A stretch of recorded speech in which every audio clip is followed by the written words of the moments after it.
You're listening to The State of Work, the podcast by Lano. The State of Work is about finding your place in the changing world of work as an individual or an organisation. In each episode, we dive into some of the benefits and limitations that we face when it comes to remote and flexible work. We discuss how we work, how we hire and manage people, and how we live in this increasingly global workplace. I'm your host, Maddie Duke, and today's episode is all about navigating payroll for global businesses. My guest is HR and payroll consultant Denis Barnard. Denis has been involved in a variety of projects across the HR and payroll space for over 30 years and has spent a great deal of that time working remotely. He's the director of GreenRiver Technology and HRmeansbusiness and partner at All Remotely. Denis took some time out of his busy schedule to answer some questions about how to find and manage payroll providers for globally distributed teams.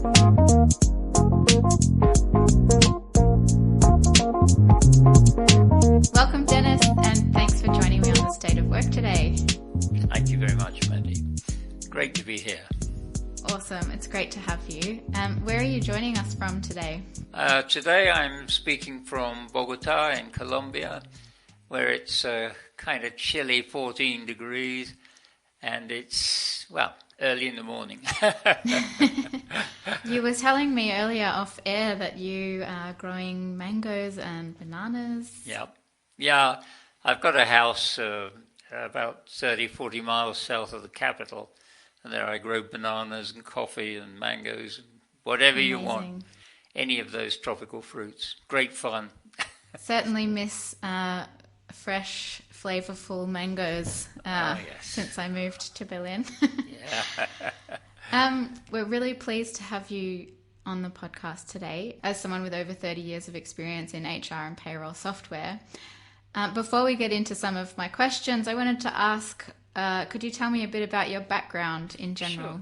I'm actually a refugee from accounting, and 100 years ago I decided to switch tack and go for a new line, as it were, in HR. And then a few years after that, somebody asked me to computerize the payroll, which I did, and ever since then people are saying, you know that stuff, could you do this for us? I mean, that's really where it is. It's after leaving corporate life and then striking out with a business partner, I specialize more and more in the tech side, and with a whole range of active projects, mainly in selection implementation, whole range of sectors. In 2009, I founded HR Comparison, which is now GPA Comparison, which was really a comparison website for HR payroll and other software associated with the HR space. That transitioned into management with the Global Payroll Association. And in the meantime, I wrote a book, which I don't think everybody was rushing to buy in the airports, called Selecting and Implementing HR and Payroll Software. But it was great fun to write. So much fun, I'm writing a follow-up. Awesome. And now, although I'm still doing a lot of consulting, more and more of my time is taken up with educational materials like videos and webinars and goodness knows what else. So it's all fun. Brilliant. Well, I mean, the title of your book is very relevant to what I want to talk to you about today. Great. Thank goodness for that. Exactly. Yeah, we do want to kind of talk about the decision-making processes for choosing new payroll systems, and particularly in the context of companies that are expanding globally or working with remote or distributed teams. So perhaps we could really just start there. Like, what does an ideal global payroll setup look like if you are a company that's looking globally? Right. Yeah, I think I should say straight up, there is no one piece of software that does all the world's payroll. So you by necessity have to have payroll providers or payroll information coming from the various places that you're operating in. I don't see there's any ideal setup. I think it very much depends on the culture and distribution of the company. But, I mean, most companies start off by, in their home territory. Then they expand into one or two countries. They find local providers, and everything's fine. And then, boom, they take off. They need more and more places. And so they've got to go hunting for providers. And that's not always easy. To judge, how good these people are going to be. I mean, the essence of any payroll is really about timeliness, accuracy, speed, and compliance. And to find somebody in what one would consider as a far-off land who's going to do all that for you is not so easy. And you have time zone differences as well. So working across that, many people have actually decided, they'll try and put their eggs into a different basket, which is what I guess we'll probably be talking about. Yeah, I mean, well, you've perhaps already answered my next question, which was basically what are the biggest factors when you're comparing different providers? And you mentioned timeliness, accuracy, speed and compliance. Would that be your answer there as well? Well, those are the main factors. You've got to look at other things. Some countries' legislation is more tricky than others. Some have more difficult payrolls to handle than others. I think what anybody looking for on a global scale is consistency of information right across the board. You actually want the information in a way that you are going to assimilate into your centre in a given format. And getting people to comply with that on time at a long distance isn't always easy. And there are problems. Some territories that people operate in don't have a wonderful infrastructure. So if you're moving heavy files of payroll information, it could be the local bandwidth causes you some problems. You have to maybe vary the times of day. I know for a start, I'm not going to send anything. I have a Zoom meeting on a Saturday night when the whole of Latin America is jabbering with their friends and family. The bandwidth just collapses. So you would, those are the sort of local problems you're going to find. It's not easy, I have to say. I mean, that leads me to kind of ask, what are some of the biggest problems and complaints that people run into when sourcing payroll providers locally in countries that are foreign to them? Yeah. I think, there's sometimes a lack of understanding between the client and the local agent. Sometimes the local agent may have problems in trying to get the information into the format that the client wants. But it all means, you've got to go and find them. And if you're operating in 74 territories, you've got a fair old bit of legwork to do. And of course, it would be great fun to travel around the world finding payroll suppliers, but by the time you get to number 44, you're probably quite fed up with it. So the problems, yes, can be. There could be, I think, for the two sides to understand what they're doing. The client also has to understand something about the legislation and compliance required in the country. Otherwise, the local person trying to explain the problem to the person sitting in the centre, there could be a kind of disconnect there, and they don't quite get what the heck's going on. I think in surveys that I've seen, there is this lack of experience or comprehension, generally on the part of the local agent. They've been very comfortably working with local clients who understand the conditions. You've got a big multinational arrive on your doorstep with certain demands of format and time and reporting standards and the rest of it. And, it could be a big disconnect there. Yeah. So what are some of the solutions then? Well, most people are favouring going for payroll aggregators who actually collect the information for you from the various parts of the world. I think that you have to be very careful in what you negotiate for with your payroll aggregator. You want the information in a certain format. They've got to be clear that that's what it's got to be on a certain timeline and so on. And on top of that, there are the cost implications, because, it's not cheap to do. I think it's the ideal solution for people who don't want to have to invest too much time and effort in this. But they have to be very, very clear from the outset about what the standards are going to be. For instance, one key point is you've got to be sure whether or not the people who are dealing with this for you are going to keep you updated on legislative changes and things like that. I think you need to look at the negotiation part very closely to make sure you get what you actually want. The downside of this, I would say, is that you have earlier cut-off points.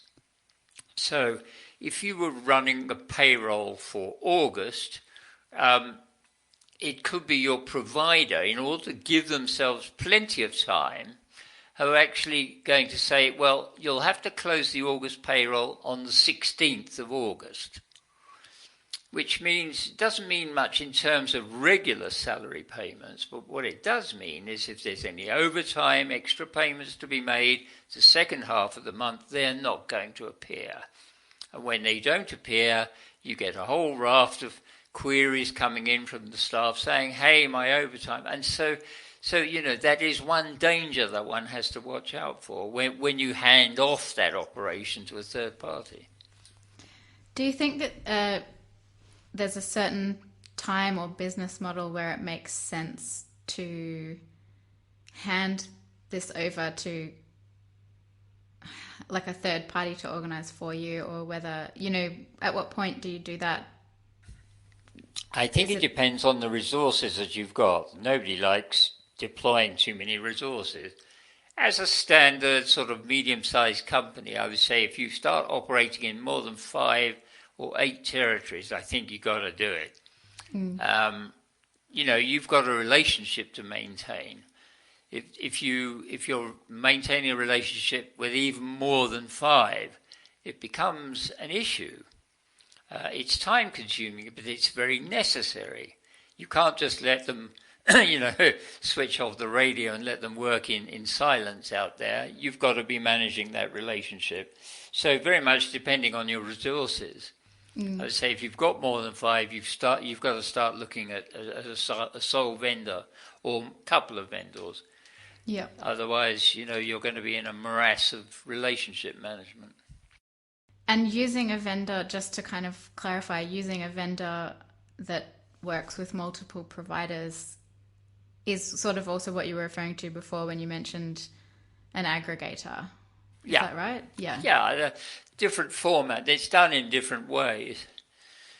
Some will gather the information for you and present it to you. Others will show the information on a dashboard. They have different sort of modus operandi, but let's say that's what we would say they are. We'll call them a vendor in this case. Yeah. Yeah. I wanted to ask if, particularly as someone with, a couple of decades of experience in this world. Sounds terrible. Yeah, go on. What some of the biggest changes you've seen?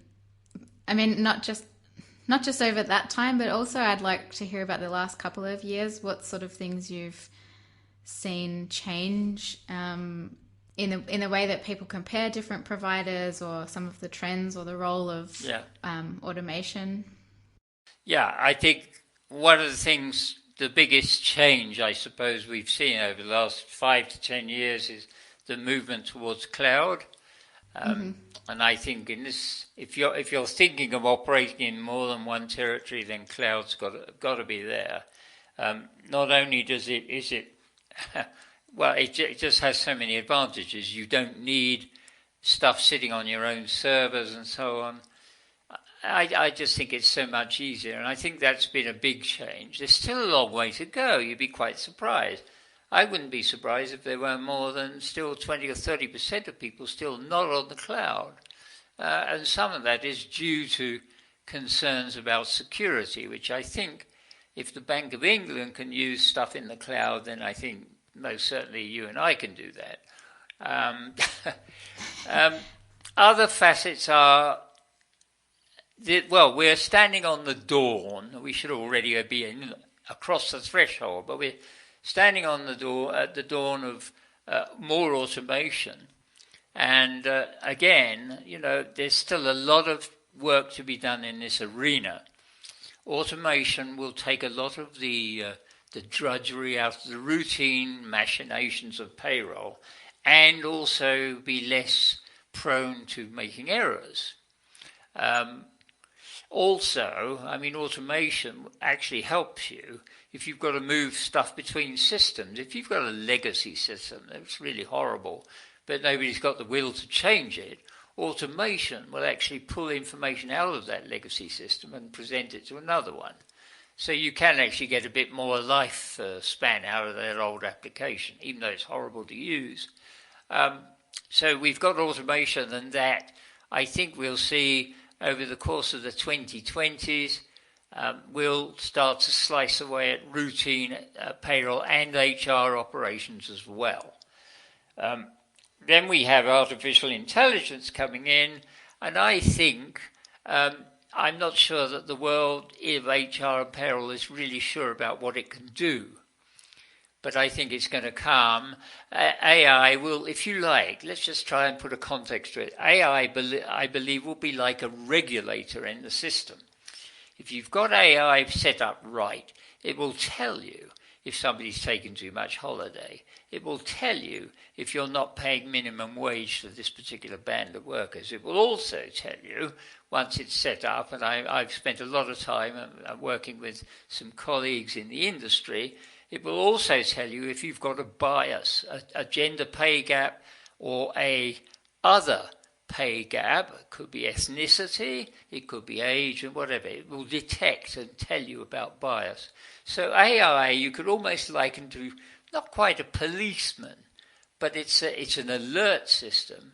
It will look at what's going on and tell you what that trend could be. So I think, again, we're going to see that.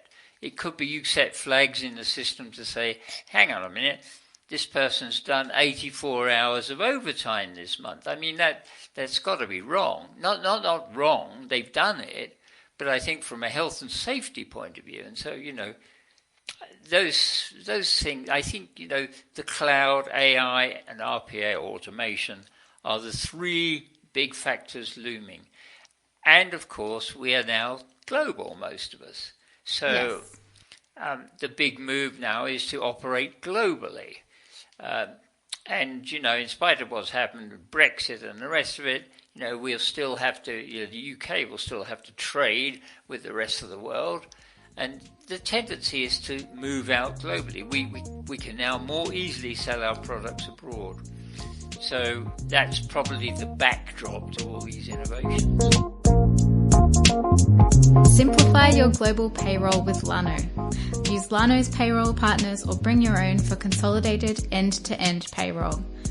You can automate payments to employees and contractors with Lano Wallet and manage payroll for the whole global team in one dashboard.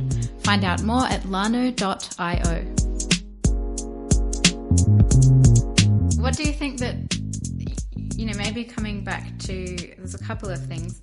First of all, the fear of the cloud. What do you think it's going to take for that, maybe it's 20% or 30% of organizations that are still kind of working with legacy software and maybe fearful of security breaches or security issues, basically, in that digital transformation. What do you think it will take for them to embrace that, given that we're really approaching this being it's already kind of could be seen as the norm?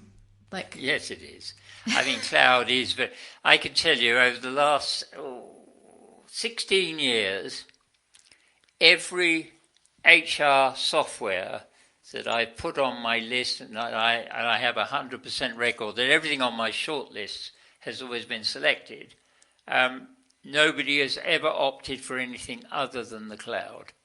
So it shows you. I think for that last 20, 30%, I think it's just going to be realization on the part of people above. They'll find it's cheaper, easier to operate. A whole generation of IT people who've all, since the first day I ever got involved, in HR software have been hysterical about security and what have you and so on. You know, we're past that now. Yeah. So it's almost like time, rather like it caught up with the dinosaurs, is going to catch up with the non-cloud people. Of course, I could be proved totally wrong. Tomorrow somebody will come up and say, my God, the cloud has leaked all our details. But right now, I think it's just a question of time. Yeah. And not only that, it'll be a question of support. One by one, you'll lose, the people will lose the capability of running stuff on servers, People say, why have we got servers sitting in the basement? Yeah, absolutely. And what about those companies that have been dealing with work from home as a result of the pandemic, who are now saying, okay, we're going to let our staff work from anywhere? I use quotation marks there because in theory we know work from anywhere is not strictly possible, but working in various iterations of actual remote work, so maybe be that in different states or different cities or countries. So companies that have been centralized and have gone to the work from home option and now might be dealing with staff relocating or shifting places, like who had a payroll system established, what sorts of issues are they running into now, having to shift their model to kind of follow employee demand? Like, that's what candidates and employees are expecting now from workplaces. Yeah, it's a broad question, and I and colleagues have been looking into this quite extensively since day one. I mean, I've been working remotely for nearly 20 years, so I'm quite an old hand at this. I think what we find, let's look at the trend. I think the trend right now is towards what they call hybrid. And that trend is about sitting at home for 3 or 4 days or 2 days or whatever, and the rest of the time to the office.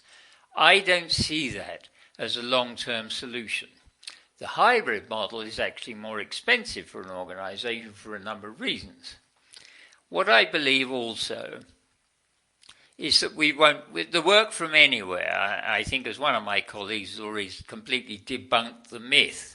Exactly. Shout out to Bhagyashree. Yeah, Bhagyashree, yeah. I mean, these pictures of guys lolling around on the beach with laptops, which is the last thing I do probably in places where I live, because they just come and lift the things off you, but never mind. That depends on the signal. Even in the UK, in some parts of the UK, I can't get a signal good enough to handle bandwidth of files. So that work from anywhere myth is really only applicable to a number of places in the world. I think the real tendency is going to be, yes, you're working in the same country, but you don't have to come to the office all the time. It's a thing to be negotiated out. So in order to do that, we've all got to be hooked into the cloud, into the internet. And to do that, we need that infrastructure. I don't think it's a question of software so much now as I think it's a question of management. The software works. I mean, some people during this pandemic who hadn't invested in good software got caught out big time. They didn't have a good operating self-service, operating in their systems and so on. And so they were the means of moving stuff around the system, things like timesheets and sick forms and all that other paraphernalia associated with running staff, that just fell down. So there was, there's a big head of steam building up now for people to get better software. But I think the software is out there to manage all this tendency. I don't think that we'll see it individual. I don't think you'll see some individuals in a department working hybrid and others working in the office. I think there'll be activities that are identified as more suited to working from home or remote, call it what would you, and that will be en bloc. So we'll say, just for argument's sake, don't quote me, that the payroll department works better from home, so why not give them the opportunity to work from home? And there are pitfalls. Not everybody can work well remotely. Some people need a lot more support than others. And one thing that seems to have been overlooked in the whole argument of this, of working from home, is what happens if the employee is on the wrong end of an abusive relationship domestically. That's another issue. So it's not so easy, but it's going to come, and I think it will settle down. Right now, people are taking the middle option. People are saying, come, the enlightened ones. The dinosaurs are saying, you've got to come to the office or we'll cut your pay. Yes. Or we'll stay off the Google story, it's just, for a company that's been shouting from the houses about what a wonderful employer it is. I think the thing that really got up everybody's nose is the fact that one Google executive said he was taking off to New Zealand or something to work, while all the rest had to live within some whatever. But anyway, that's another story. It's an isolated incident. I think the move to work away from the office will be in places where it is a pain to commute. And I think that what we'll see over a little more time is that the work will move towards residential areas. So instead of having to fight your way in for 2 hours on a train or a bus or whatever, there will be sort of little honeycomb or co-working spaces spring up in what were previously dedicated industrial development zones in and around towns. So people have a pleasant 15-minute drive to get to their little co-working space. I think that's what will happen. But the software is in place. Everything's in place to do it. I think it's the way it's used. I mean, when the pandemic kicked off, some people in areas that don't protect their employees had to have their videos switched on all the time. Other people got subjected to a barrage of phone calls, Zoom calls, emails, and the rest of it. This is not software, this is poor management. And I do believe that's a big, big skill. Somebody on LinkedIn put a thing about where should we be going for the world of the future, more tech? And I said, no, not more tech. I think we need better managers. I'll give you a case. There are a number of outfits that during the pandemic have been thinking the best way for staff morale is to get them all together on a Friday afternoon and have a drink. Well, I believe the term I should be using, and that is culturally insensitive. I can think of at least 2 religions that doesn't work for, never mind anybody who's a recovering alcoholic.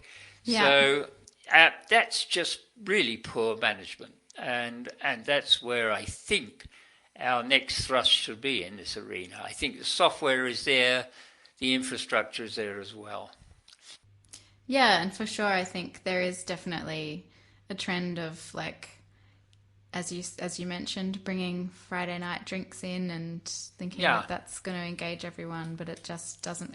Whether you're remote or not, like, yeah, exactly. That's never a fix-all for everyone, or pizza or whatever it might be. No, you're right. Even in the office, I mean, a bunch of people who go out drinking from the department on a Friday naturally excludes other people. Yes. To whom that's not applicable. So yes, it's a management question, definitely. Coming back to, I know right at the start I asked, like, what an ideal payroll setup would be for a global team or a team that's expanding. I guess I'd really like to hear your opinion on when a business is at that point where they are hiring overseas or hiring in different cities or whatever it might be, what factors they should consider when they're thinking about which type of model they go with. So when we're looking at that, I'm talking about whether we go with an EOR option, hiring people in a different country via an employer of record, whether we go with a single HQ and multiple entities, so establishing actual entities in different countries. There's a couple of different ways, or maybe even just working with contractors internationally. What factors should they consider, and I guess particularly when it comes to what they need to know about the payroll and HR side of that kind of multi-office setup. This is another broad question for you here, but I guess looking at what are some of the known and unknown factors to really consider when you're choosing that model? Yeah, I think in order to employ people, as opposed to, well, we'll deal with contractors right now, because I mean, my prediction, again, I'm full of these things for the future, is I know the Americans particularly are obsessed with the fact that, hey, if you're not going to follow Google's rules, all that will happen is that Google will outsource your whole department to somewhere else. Mm-hmm. And that's not as easy as it sounds. I believe the trend will be to contract people from outside of your tax regime, if you like, for special projects. And indeed, that's what I do. If I want a video series made, I go to one of those places out there in the cloud and say, hey, I need some videos made. So once I've hired somebody from Romania, once I've hired somebody from Argentina, it's a one-off contract and I don't need any specific thing in place. When I'm talking about employing people on a permanent basis, the whole rule changes. To do that in some places, you actually have to establish an identity, an entity in that country. And then we start getting into problems. Yeah. You know, that is very ponderous indeed. So if you are going to employ people in other countries, it makes sense for convenience. You know, it's not the cheapest option, I'm sure, but in the long run it possibly could be, because it should be foolproof. Is to go through an EOR, employer of record, or some such structure that will actually manage it for you. You've only got one relationship to manage as well. So I think it takes a lot of thought, and I think it very much depends on where you're trying to operate as well. Every country has its idiosyncrasies, which aren't always apparent from the surface as well. So, you know, I being sort of lazy by tendency, would definitely go down the EOR route, but that may not be for everybody. But certainly the thing to bear in mind is in many, many tax regimes, if you want to directly employ somebody, you've got to have a local entity there paying them and managing them. And to do that, in some countries, you have to have a local partner. You have to, you know, the whole thing gets really complicated. So the EOR companies do make life a lot easier. And of course, that comes at a cost. But balancing it up, cost versus risk, you know, it starts to make a lot of sense. Mm-hmm. Yeah, absolutely.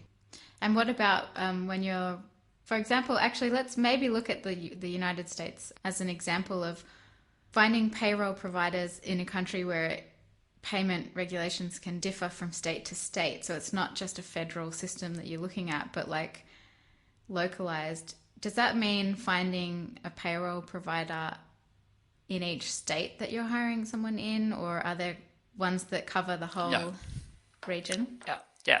There are obviously payroll providers that cover the whole of the US, and that would make sense to tap into that if you're actually dealing with more than one state. If you're just dealing with one state, if all of your business is done in Rhode Island, it makes sense just to find somebody in Rhode Island. But if you're dealing with different states, it's better to go for one of the established names who are dealing with them. You know, of course, I won't mention any names here, but they're there. You just find them and you say, look, I'm setting up an operation in Arkansas, Rhode Island, and Florida, and I need to pay people there, and I'll just hook into that system. Yeah. Cool. I'd love to ask about the book that you're working on. Yeah, I mean, it's just something that floated up from my mind. I mean, one of the biggest pieces of work that companies and organizations have to do when they are considering sourcing a new HR payroll system is they need to look at all the processes, because until they examine the processes, they can't go to a vendor and say, this, unless they've got it, they can't go and say, this is how our sickness absence process works, or this is how our overtime process. So it's actually a book about HR processes, which I think will have a dual purpose. I hope nobody listening here is going to copy the idea, but never mind, it doesn't matter. So it will have two purposes. If you're a startup and you need to get a blueprint for how your staff management should work, this would provide it. On the other hand, if you're an outfit looking for HR software, this will give you a checklist of the things that you need to be looking for in your next payroll or HR software. So it's really that. It's a guide. I'm having a lot of fun with it because it's not just the blueprint, it's me commenting on it. And I'll give you an example. In there, I've got a process that shows how people book holiday. Now, in my book, and I mean book with a small b, I hate that. Having to fill out a bit of paper and saying to your manager, can I have holiday on these dates? I'd rather technology deal with that. If there are people you are not supposed to clash with on holidays, you key that into the system. So when one of your people wants to book holiday between the 13th and 27th of June, it will either say, yes, great, ching, and a little notification to your manager, or bang, no, sorry, it clashes with that other person you must never be away with at the same time. Please try again. Yeah. So it's that I'm giving notes on these sort of things, saying, you can do this, but I wouldn't recommend it. Here's a better way of doing it. So it's not just a book of sort of process maps. There's a lot of my rather cutting commentary as well. No, it's a critique. No. I mean, that just makes me think that, it's so true that the way that a lot of these softwares that we use in actually all facets of business, maybe particularly in HR. Yeah, but there's a lot of stuff we don't. There's a lot of stuff that we have in HR systems we don't use, and that's a shame. And this is one of those things that could be done. Yeah, and I think what it sort of makes me think about is a company's culture and values, and the way they want to treat their employees. Versus absolutely. The software that the employees have to use. So it could be, for example, a big clash that a company thinks, yes, we do want you to have freedom to choose when you go on leave, but unfortunately the system we use has, this and this many steps of approval. So from the experience of the employee, it might still feel really rigid and it doesn't match what they've been told about the company's values, if that makes sense. Absolutely. I think we're now approaching quite an interesting crossroads that our friend the pandemic has thrown up, is the issue of trust. I think that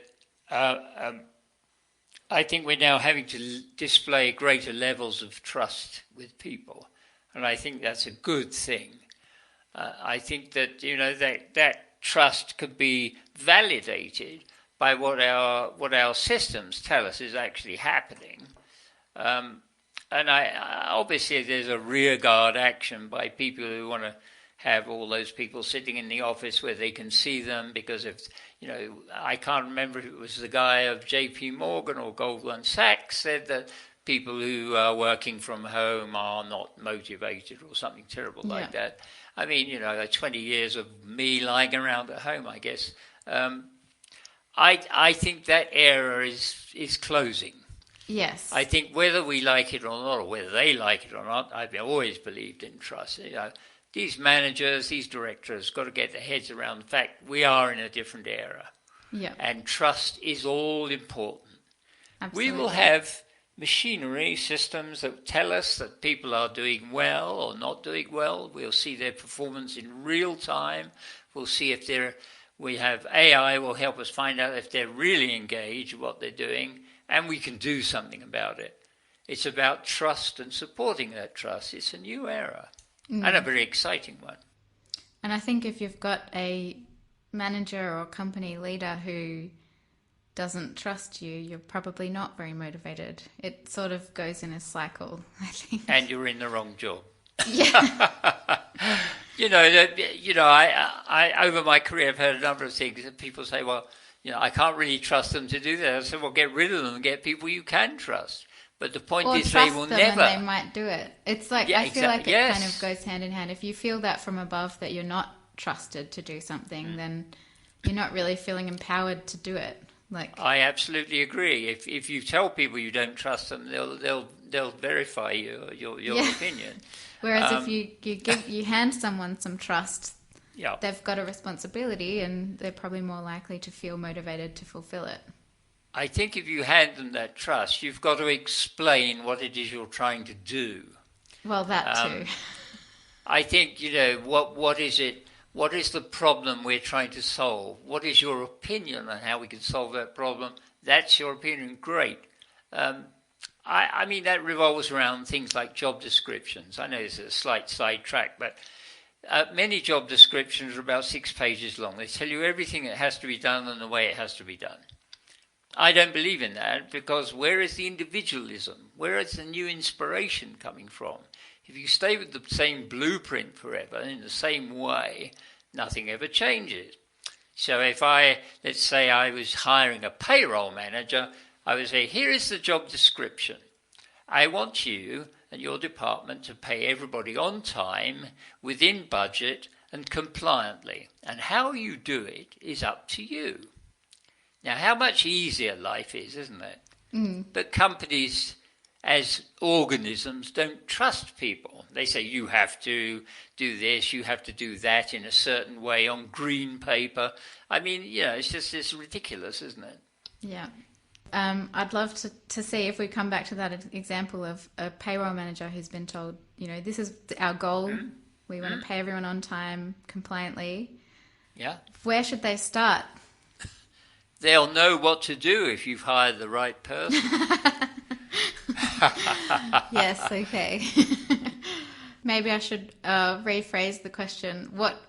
Maybe if someone's been tasked with this and they've done it before, but maybe not on a level of such a global scale for the new. If you've never done it before, and you're suddenly handed a global payroll situation, I would suggest one of 2 things. One is to join an association or an institute that actually has experience in this.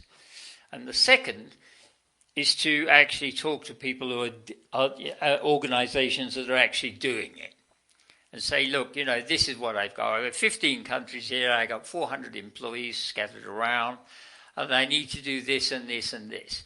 And, what sort of price can we do it at? And you look at a few of these and get a handle on it. Yeah. Contract with one of them for a couple of years until you're comfortable with the territory.